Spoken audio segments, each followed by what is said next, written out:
Hello guys, जय श्रीमन नारायण। आज मैं आप सभी को एकादशी व्रत कथा सुनाऊंगी। भाद्र मास के कृष्ण पक्ष की एकादशी का नाम जया एकादशी है, अजा एकादशी है। इसलिए आप लोग इस व्रत कथा को ध्यान से सुनिएगा।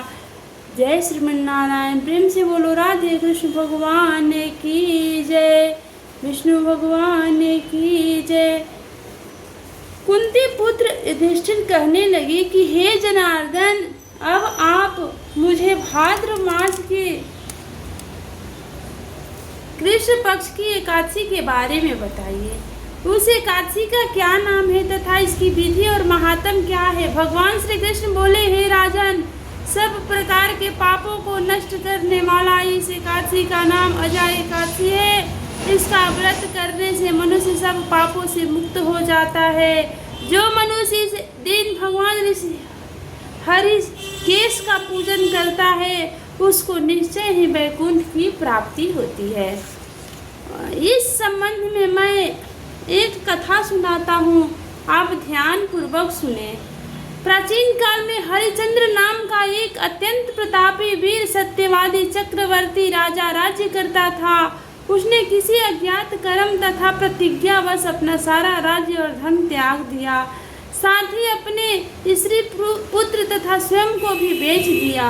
वह राजा चंडाल का दास बनकर सत्य को धारण करता रहा, मगर किसी प्रकार भी सत्य से विचलित नहीं हुआ। कई बार राजा चिंता के समुद्र में डूब गया। डूबकर अपने मन में विचार करने लगता कि मैं कहाँ जाऊँ, क्या करूँ जिससे मेरा उद्धार हो जाए। इस प्रकार कष्ट झेलते राजा को कई वर्ष बीत गए। एक दिन राजा इस चिंता में बैठा हुआ था कि गौतम ऋषि आ गए। राजा ने प्रणाम करके उनको अपना समस्त दुखद वृत्तांत सुनाया। यह सुनकर गौतम ऋषि कहने लगे कि राजन, तुम्हारे भाग्य से आज से 7वें दिन भाद्रपद कृष्ण पक्ष की अजा नाम की एकादशी आएगी। तुम विधि पूर्वक उसका व्रत करो। इस व्रत के प्रभाव से तुम्हारे समस्त पाप नष्ट हो जाएंगे। इस प्रकार राजा से कहकर गौतम ऋषि तो उसी समय अंतर्ध्यान हो गए और राजा ने उनके कथा अनुसार एकादशी आने पर विधि पूर्वक व्रत व जागरण किया। उस व्रत के प्रभाव से राजा के समस्त पाप नष्ट हो गए। आकाश में बाजे बजने लगे और पुष्पों की वर्षा होने लगी। ब्राह्मण, विष्णु, शिव तथा इंद्रादि देवता भी उसके सामने आकर उपस्थित हो गए। उसने अपने मृतक पुत्र को जीवित और अपनी स्त्री को वस्त्र तथा आभूषणों से युक्त देखा।